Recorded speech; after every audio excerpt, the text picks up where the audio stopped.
জীবনে তো একবারও দুরূদ শরীফটা চেক আপ করার দরকার ছিল, যে দুরূদ আপনাকে জান্নাতে নিয়ে যাবে। আমি দলিল দিতেছি, এই উম্মত জাহান্নামে দুচক থেকে পুলসেরাতের থেকে পয়রা গেল ডাইরেক্ট দুচকে যাবে না।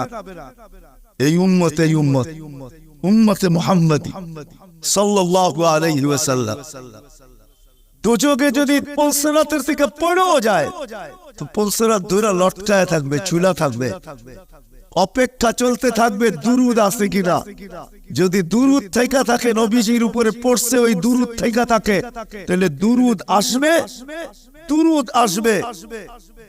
আসবে, আর একে উঠা পুলসিরাতের উপরে দাঁড় করাবে, দুরূদ একে পার করাবে। আপনি বড় করছেন নবীর দুরূদ এমনি, শুধু শুধু কোরআন পেলা দিছে। কোরআনের এক আয়াতের উপরে আমার প্রশ্ন হয়, ডেলি শুক্রবারে আজকেও আপনাদের প্রত্যেক মসজিদের খতিবরা পড়ছে খুতবার ভিতরে, ইন্নাল্লাহা মালাইকাতাহু ইউসাল্লুনা আলান নবী ইয়া আইয়ুহাল্লাযীনা আমানু সাল্লু আলাইহি ওয়া সাল্লিমু তাসলিমা। আমার এখানে তিনটা প্রশ্ন হয়। আমার প্রশ্ন হয়, আল্লাহ আমাদেরকে দুরূদ পড়তে বলতেছেন, আমরা আর কয়দিন বাঁচবো, আর কয়দিন পড়বো? আপনার বন্ধুর উপরে তারপর দুরূদ পড়বে কে? কে পড়বে আপনার বন্ধুর উপরে দুরূদ? আল্লাহ বলে, বেওকুফ তুই দেখিস না, ফেরেশতারা পড়বে। তুই চলে এখানে কি আসে যায়? ফেরেশতা পড়বে। আমি যদি আল্লাহকে প্রশ্ন করি, আল্লাহ ফেরেশতা তো মারা যাবে, কিতাবে তো পাই মালাকুল মউতকেও মৃত্যুর কুলে ঢলে পড়তে হবে। সর্বশেষ উনি মারা যাবেন, ওনার পরে আর কেউ মারা যাবেন না। সর্বশেষ আল্লাহ জিজ্ঞেস করবে, মান বাকিয়া, কে বাকি? তো মালাকুল মউত বলবে, আনা ওয়া আনতাল হাইয়ুল্লাযী লা তামুত, আমি বাকি আর আপনি চিরঞ্জীব, আর কেউ নাই। আল্লাহ বলবে, ফাতামুত আনতা, এবার তোমার পালা, তুমি মরো। আল্লাহ চুক্তি দিবে, লি আন্নী কাতাবতুল মউত আলা মান তাহতা আরশি, আমার আরশের নিচে লেখা আছে, দেখো আমার আরশের নিচে যে আছে তাকে মৃত্যুর স্বাদ পান করতে হবে, হবেই হবে। আল্লাযী হাইলা ইয়ামুত ফাহুয়া ফাওকা আরশি, যে চিরঞ্জীব সে আমার আরশের উপরে বিরাজমান, তুমি আরশের নিচে বিদায় তুমি মরো। সায়ুলকি আলাইহি সাকারাতাল মউত, মৃত্যুর যাতনা আল্লাহ ওনার উপরে ঢালবেন, উনি জমিনে পড়বে আর একটা চিৎকার দিবে, যেখানে আছে ওইখানে পড়বে আর একটা চিৎকার দিবে, আর বলবে, লাউ আলিমতু সাকরাতাল মাউত মা কাবাসতু আরওয়াহাল মুমিনিন, মৃত্যুর যাতনা যদি আমার জানা থাকতো তাহলে কোন মুমিন মুসলমানকে আমি এত কষ্ট দিয়ে নিয়ে আসতাম না। মৃত্যুর এত কষ্ট, আল্লাহকে যদি প্রশ্ন করি, ফেরেশতা তো চলে যাবে, তো আমাদের নবীজির উপরে দুরূদ কে পড়বে? আল্লাহ বলে, তোর মতো বেওকুফ তো দেখি নাই, তুই মনে হয় কোরআন পড়িস, কোনদিন পাবিস না। শুরুতেই তো আমার নাম ইন্নাল্লাহা ওয়া মালাইকাতাহু, আমি আল্লাহ পড়তে থাকবো, আমি চিরঞ্জীব, বন্ধুর দুরূদ আমি কোনদিন বন্ধ হতে দিব না, না না, আমার বন্ধুর দুরূদ চলতে থাকবে। ওই দুরূদটা তো কোনদিন টেস্ট কর, রাগ ব্যাগাবে না। আমি কুমিল্লা বেশি আসি না, একবার আসছিলাম মনে হয় আপনাদের ঈদগাহ মাঠে নাকি, একবার আসছিলাম, আর দ্বিতীয়বার আসছি শহরের। এর আগে আর আমি কখনো আসি না, এটা আমার দ্বিতীয়বারই। জানি না এটা শেষ হয় কিনা, তৃতীয়বার আসা হয় কিনা এটাও জানি না। বাঁচলে তো আসবো, রিজিক থাকলে তো আসবো। এই জন্য দুরূদ তো কোনোদিন আমি টেস্ট করলাম না, দোয়ায় কুনুত তো করলাম না, দোয়ায় কুনুত তো করলাম না। অথচ ডেলি তো আমি পড়ি, 18টা অঙ্গীকার করি আল্লাহর সাথে, 18টা দোয়ায় কুনুতে 18টা অঙ্গীকার আছে, 18টা অঙ্গীকার। কয়টা? রাগ হয় না কিন্তু, আজ পর্যন্ত কোন আলেমও ভাবে কিনা আমি জানি না, দোয়ায় কুনুত পড়ে আর ভাবে কিনা যে আমি আল্লাহর সাথে অঙ্গীকার করতেছি। 18টা অঙ্গীকার দোয়ায় কুনুতে, কয়টা আমি পুরা করতেছি? তো যেটা আমার বোঝানোর ছিল, যেটা বুঝাইতে চাইতেছিলাম, যে আমি তো কোনোদিন টেস্ট করি নাই। তো আমাদের নামাজি কি? আল্লাহ নামাজের জন্য ডাকেন না, আল্লাহ তো কথা বলার জন্য ডাকেন। আল্লাহ নামাজের জন্য ডাকেন না, এই উম্মতকে আল্লাহ জান্নাতের চাবি দেওয়ার জন্য ডাকেন, চাবি দেওয়ার জন্য। আসসালাতু মিফতাহুল জান্নাহ। জান এই মাদ্রাসার মক্তবের ছেলেরা পড়ে আসসালাতু মিফতাহুল জান্নাহ। নামাজ জান্নাতের চাবি। আল্লাহ চাবি দিতে ডাকেন। আল্লাহ নামাজের জন্য ডাকেন না, অঙ্গীকার পুরা করার জন্য ডাকেন। অঙ্গীকার অঙ্গীকার পুরা করার জন্য ডাকেন। কেননা কিয়ামতের দিন, হায় হায়, আমি তো বলি, জানি না বুঝবেন কি বুঝবেন না, আমি বলি এই উম্মতকে দুনিয়াতে পাঠানেরই কথা ছিল না।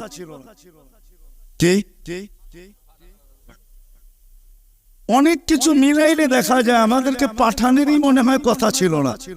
নাহলে এত ছোট জীবন দিবেন কেন? 60-70 বছর, কত কাউকে তো হাজারও দিলেন, ঠিক না? আমাদেরকে 60-70 বছর দিয়ে কেন পাঠাইলেন? আবার 60-70 বছর দেওয়ার পরেও 2 পর্বে আমাদের জীবনটাকে আল্লাহ কমায় দিছেন, লেস করে দিছেন, বাদ দিয়া দিছেন। প্রথম 15 বছর হিসাবে আসবে না, যতক্ষণ পর্যন্ত বালেগ না হয়, কলম তার বিরুদ্ধে যায় না, পক্ষে চলতে পারে, বিরুদ্ধে চলবে না। রুফিয়াল কালাম, এইখানে 15 বছর বাদ। তারপরে যেটা থেকে যায় 60 আর 70-এর ভিতর থেকে, যতক্ষণ আমরা ঘুমাই 4-6 ঘন্টা আর 8 ঘন্টা, এটাও কলম উঠানো থাকে, আমাদের বিরুদ্ধে যায় না, এটাও মাপ, এটাও। তাইলে আর থাকলো কি? কোরআন আমাকে বোঝায় এত অল্প সময়ের জন্য কেন পাঠাইলেন। তাহলে কোরআনের ভিতরে ডুব দিলে মনে হয় বুঝে আসে। আল্লাহ মনে করেন যে কেন পাঠাইলাম, কিয়ামতের দিন তোমাদেরকে আমার পক্ষে সাক্ষী হিসাবে আমার পাশে দাঁড় করাবো। শুহাদা আলান নাস, কিয়ামতের দিনে উম্মত আল্লাহর পাশে সাক্ষী হিসাবে দাঁড় করাবে আল্লাহ। সমস্ত উম্মতের উপরে আমাদেরকে সাক্ষী হিসাবে দাঁড় করাবে আল্লাহর পাশে। ইনশাআল্লাহ এই উম্মত কিয়ামতের মাঠে দাঁড়াবে না, এই উম্মত স্টেজে দাঁড়াবে। স্টেজে আল্লাহর পাশে স্টেজ লাগানো হবে, ওই স্টেজে উম্মত দাঁড়াবে। কেন আসনীয় সাক্ষী এক জায়গায় দাঁড়ায় নাকি? দুইজনের মান একটা, দুইজনের মান ভিন্ন, ঠিক না? আমরা পাশে, কোরআন বলতেছে শুহাদা আলান নাস ওয়া ইয়াকুনুর রাসূলু শাহীদান আলাইকুম ওয়া তাকুনু শুহাদা আলান নাস। আমরা সাক্ষী। আল্লাহ বলে কম সময় দিয়া কেন পাঠাইলাম জানো? কিয়ামতের দিন কেউ প্রশ্ন করতে পারে যে এরা যে সাক্ষী হিসাবে দাঁড়াইলো, এরা তো দুনিয়াই দেখে নাই, তাইলে আবার সাক্ষী হবে তো হবে কি কইরা? ওই দিন যেন আমি বলতে পারি এদের পা উঠায়া দেখো, এরা এখনো দুনিয়ার মাটি লাগানো আছে, যদিও কম সময়ের জন্য। মনে হয় আমাদেরকে দুনিয়া পারাবের জন্য আল্লাহ পাঠাইছেন। অনেক সময় বলে না, আরে আপনার টাইম নাই, তাতে কি এসে যায়, আমার বাড়িটা পাড়ায় চলে যান। আল্লাহ বড় এই জন্য পাঠাইছেন যেন আমরা দুনিয়াটা পাড়ায় চলে যাই। অল্প সময় দিয়ে আল্লাহ পাঠাইছেন, বেশি সময় আমাদেরকে দেন নাই, শুধু নবীজির কারণে। এই জন্যই তো আমি বলি, জানি না বললাম আমরা একমত হবে কি হবে না। এই উম্মত দুনিয়ায় আসারই ছিল না। এই উম্মতকে আল্লাহ বাছাই করা, প্রথম তো এই উম্মতকে 3 বার আল্লাহ কুদরতি হাত লাগাইছেন এই উম্মতের উপরে। জন্ম লগ্নে একবার খালাকতু বিয়াদিয়া, দ্বিতীয়বার কুদরতি হাত লাগাইছেন হুয়াজতাবাকুম, বাছাই লগ্নে দ্বিতীয়বার আমাদেরকে আল্লাহ বাছাই করছেন। বাছাই সমগ্র মানব জাতির ভিতর থেকে আমাকে উঠাইতে উঠাইতে কত কুঠি উঠানোর পরে মনে হয় আমি আল্লাহর কুদরতি হাতে আসছি। আর আল্লাহ বলছে যা, তোকে উম্মতে মুহাম্মদ বাছাই পড়বে। তৃতীয় আল্লাহর কুদরতি হাত লাগছে আমাদের উপরে। আল্লাহ আমাদের উপরে চিহ্ন লাগায় দিয়েছেন। চিহ্ন, চিহ্ন বুঝেন, যেন কিয়ামতের দিন হারায় না যায়। আল্লাহ সাহাবা জিজ্ঞাসা করছে, ইয়া রাসূলুল্লাহ, সমগ্র মানব গোষ্ঠী উঠবে, আপনি আমাদেরকে খুঁজে পাবেন কি কইরা? তা আল্লাহ রাসূল হাসতেছিল আর বলতেছিল, চিহ্ন লাগানো আছে, চিহ্ন। কই সেই চিহ্ন আবার কি? কই করলাম মুআজ্জিরিনা মিন আসারি সুজুদ, তোমাদের নামাজের জায়গা উজুর জায়গার থেকে নূর ফুটা বাহির হবে, আর কারো বাহির হবে না। আমি নূর দেখা চিহ্ন তোমরা আমার, আমি ডাইকা ডাইকা কাছে নিব। চিহ্ন লাগায় দিয়েছেন কুদরতি হাত দিয়ে, স্টিকার লাগায় দিয়েছেন কুদরতি হাত দিয়ে। স্টিকার চিনেন? কোম্পানির লেবেল আছে, এই যে লেবেল লাগায় দিছে কোম্পানি। আল্লাহ আমাদের উপরে লেবেল লাগায় দিয়েছেন কুদরতি হাত দিয়া। কুনতুম খায়রা উম্মাহ, এটা লেবেল, এটা স্টিকার, লেবেল লাগায় দিয়েছেন তোমরা খায়রে উম্মাহ। আফসোস কোত্থেকে যাবি আমি হারায় কত দূর চলে গেছি। প্রথম স্বাধীনতা দিছেন আল্লাহ শিক্ষাগত, দ্বিতীয় স্বাধীনতা দিছেন আল্লাহ পেশাগত, তৃতীয় স্বাধীনতা আল্লাহ দিছেন মত আদর্শগত। স্বাধীনতা যদি না দিতেন সব আল্লাহ, আর আপনি টক শোতে বসে বলবেন আল্লাহর বিরুদ্ধে, আর আপনি চিৎকার দিয়ে বলবেন গড ইজ নাথিং। না, অস্তিত্ব কে দিছে? পক স্বাধীনতা, যেটা মত আদর্শের স্বাধীনতা দিছে আল্লাহ। এই জন্য কিচ্ছু বলে না, শুধু অপেক্ষা করেন, অপেক্ষা। কোরআনও বলে ফান্তাযিরু ইন্নী মাআকুম মিনাল মুনতাযিরিন, আমি অপেক্ষা করতেছি, তোমরা অপেক্ষায় থাকো। আল্লাহ কিসের অপেক্ষা? ইদা জা আজালু, সীমারেখা আসতে দেরি, আখাযনাহু বাগতাতান, তোমাকে আমি ছো মাইরা উঠাইতে দেরি করব না। লা তুসআলুনা আনিন নাঈম, তারপরে তোমাকে একটা একটা জিজ্ঞাসা করব, তারপরে দেখি তুমি যাও কোথায়, কোথায় যাবে তুমি।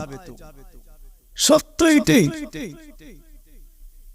মত আদর্শের স্বাধীনতা, যেটাকে বলে কি বলে মত আদর্শের স্বাধীনতা আল্লাহ দিয়েছেন, আদর্শগত স্বাধীনতা। নাইলে নাস্তিক হওয়ার কোন প্রশ্ন ছিল? অস্তিত্ব দিবে আল্লাহ, আপনি বলবেন আল্লাহর বিরুদ্ধে, এটা পসিবল ছিল না, ইম্পসিবল। আল্লাহ দেখায় দিয়েছেন 2020-এ, দেখায় নাই? কি দেখাইছে? না, ষোলো দুনিয়া, যেই দুনিয়া নিজেকে এত শিক্ষিত মনে করে, এত আপডেট মনে করে, এত এডুকেটেড মনে করে, এত উন্নত মনে করে, এত আধুনিক মনে করে, ওই পুরা দুনিয়াকে আল্লাহ লকডাউন লাগায় দিছে। আপনি বলেন আপনাকে মাস্ক পরায় না, আল্লাহ দুনিয়ারে মাস্ক পরায় দিছে, দুনিয়াকে। আপনাকে আমাকে পরায় নাই, দুনিয়াকে মাস্ক পরায় দিছে। আল্লাহ বলে আমি আল্লাহ, ইচ্ছা করলে যা খুশি তা করতে পারি। কি এখনো বহুত মানুষ মাস্ক পরা ঘোরে, ঠিক না? পড়ে না? কি কি ভয়ে পড়ে? করুণা এখনো আছে, ঠিক না? আপনারা বলবেন আমরা তো কুমিল্লার মানুষ, 2020-ও পড়ি নাই, ঠিক না? না পড়তে পারেন, কেন টেলিভিশনে এত বড় বড় দেখছেন আর ভাবছেন নাকের ছিদ্র তো এত বড় না, এটা যাবে তো যাবে কোন দিক দিয়া, ঠিক না?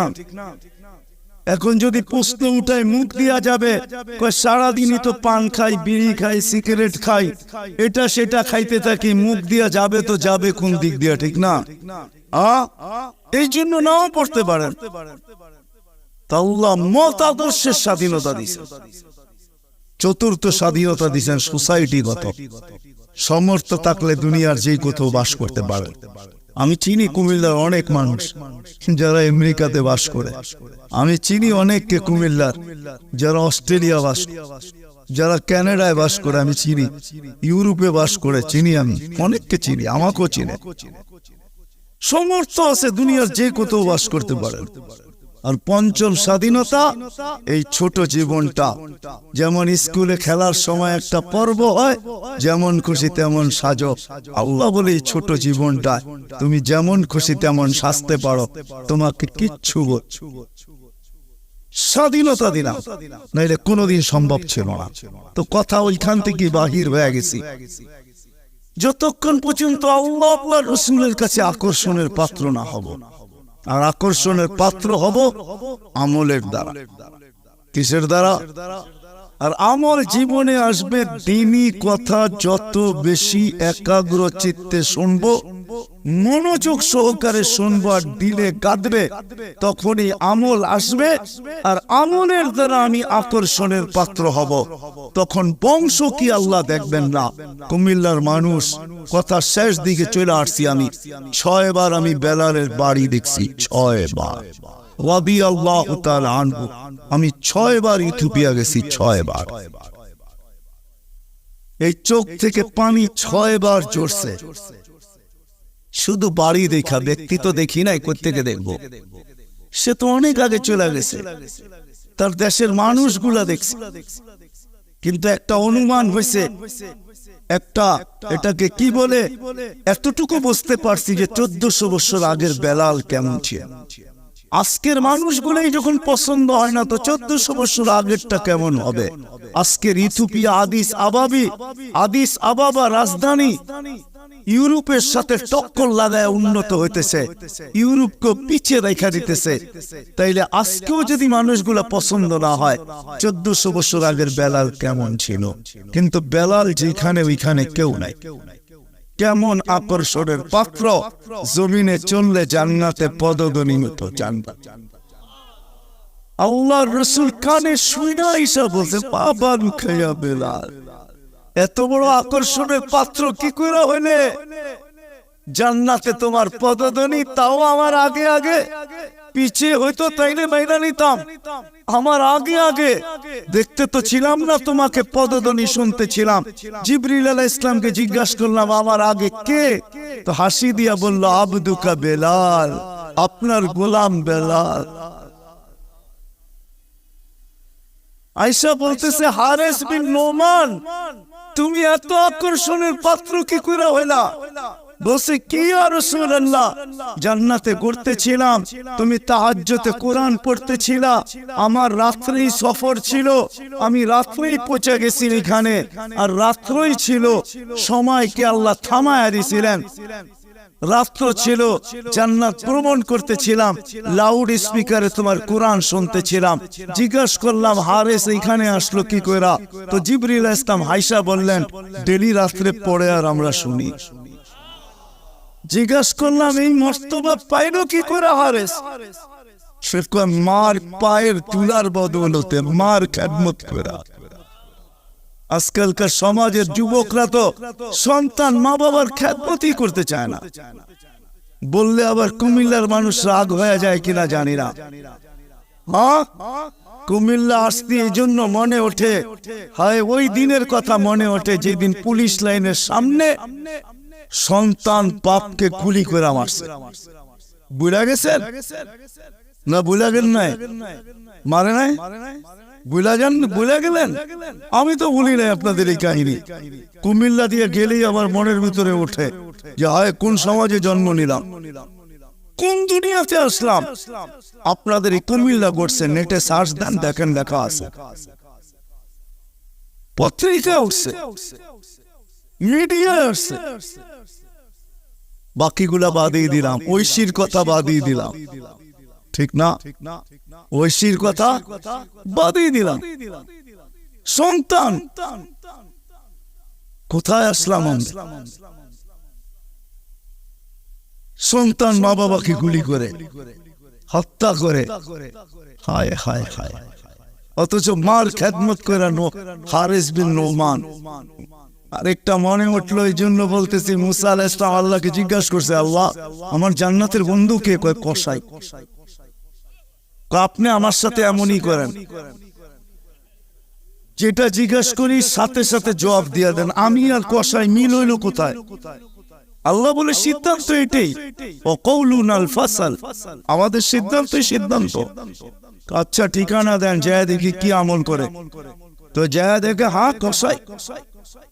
সারাদিন গোস্ত বিক্রি করে যখন বাড়ি যাওয়ার পালা আসছে, তো গোস্তের একটা টুকরাকে নিয়া কিমা বানায়া পুটলার ভিতরে নিয়ে দোকান বন্ধ করতেছে। মুসা আলাইহিস সালাম বলতেছে, তোমার বাড়ি মেহমান হওয়া যাবে? অবশ্যই যাবে, কিন্তু শর্ত আছে, আমি ডাইরেক্ট বাড়ি যাব না, আমার সাথে চলো।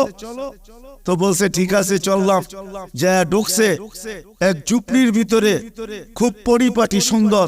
কিচেনে যে ঢুইকা রুটি বানাইছে, তরকারি পাক করছে, রুটিকে চুবাইছে তরকারির ভিতরে। তারপরে এক খুনখুনে বৃদ্ধাকে বুকে টেক লাগায় বসাইছে, পিঠ লাগায় বসাইছে, পিঠ বুকের সাথে লাগায় বসায় নেওয়ালা বানায় বানায় খাওয়াইতেছিল। মুসা আলাইহিস সালাম দেখতেছেন, কেননা ওনার অভিজ্ঞতা ছিল খিজির আলাইহিস সালামের সাথে বেশি প্রশ্ন করা, 3 প্রশ্নই ওয়াকাউ। আল্লাহর রাসূল বলছে লাউ সাবারা মুসা লা আলিমনা কাসীরাম মিনাল খায়র। মুসা আলাইহিস সালাম যদি আরেকটু ধৈর্য ধরতেন তাহলে আমরা আরো তথ্য জানতে পারতাম। তো উনি বুঝে গেছেন চুপ থাকাই ভালো, কিচ্ছু জিজ্ঞাসা করেন নাই। যখন খাওয়া দাওয়া শেষ, পরিপাটি শেষ, শোয়া দিয়া এখন বলতেছে পাশেই আমার বাড়ি, চলো আমার বাড়িতে মেহমান থাকবে। এখন আর চুপ থাকতে পারেন না। তো বলতেছে শোনো, এই বৃদ্ধা কে? আমার মা। সকালে যখন যাই তো পরিপাটি করা যাই, খেদমত করা যাই, বিকালে যখন আসি তো আগে মার খেদমত করি, তারপরে নিজের ঘরে যাই। বুঝলাম, কিন্তু তুমি খেদমত করার পরে মা জানি হাত উঠে কি বললো? খুনখুনে বৃদ্ধা, তো দাঁত নাই। দূর, বাদ দাও পাগল মা। যখনই খেদমত শেষ করি তো হাত উঠায় বলে আমাকে মুসার, আমার সন্তানকে আল্লাহ জান্নাতে মুসা আলাইহিস সালামের সাথী বানায় দিয়েন। তো মুসা আলাইহিস সালাম চিৎকার দিয়া বলতেছে মা পাগল না, মুসারও মেহমান থাকার প্রয়োজন নাই, জানার দরকার ছিল তুই আমার বন্ধু হইনি তো হইনি কি করে, আমার বন্ধু হইলি তো হইলি কি কইরা। এই জন্য আমল দ্বারাই আকর্ষণের পাত্র হইতে হবে। বৃষ্টি না, রহমতের বৃষ্টি চলে আসছে। আল্লাহ আমাদেরকে আমল নিয়ে মরার তৌফিক দান করেন ইনশাআল্লাহ। আল্লাহ আমাদেরকে কবুল করেন। ওমা আলাইনা ইল্লাল বালাগ।